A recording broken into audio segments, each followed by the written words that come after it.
When a tank is exposed to sustained heat, such as from a fire, the liquid within the tank is forced to boil or vaporize, resulting in increased pressure in the tank.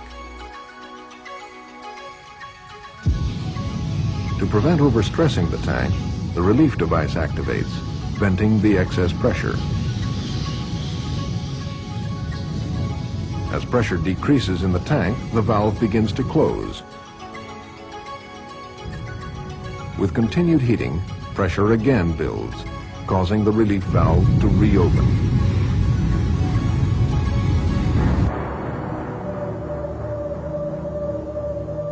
Where flames impinge on the tank below the liquid level, the liquid absorbs the heat, allowing the tank metal to remain at a safe temperature.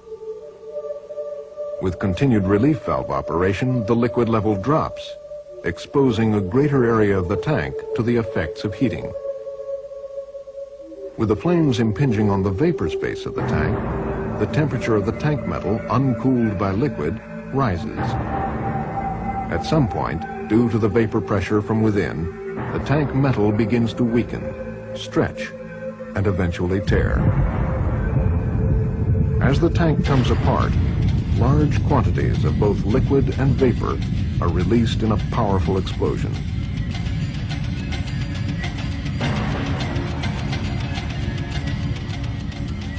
The heat radiated is sufficient to ignite combustibles and cause burns great distances from the explosion.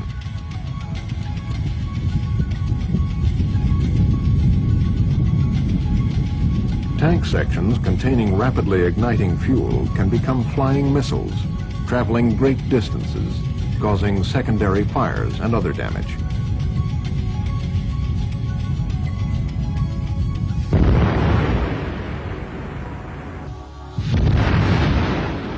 It all happens quickly and with little warning.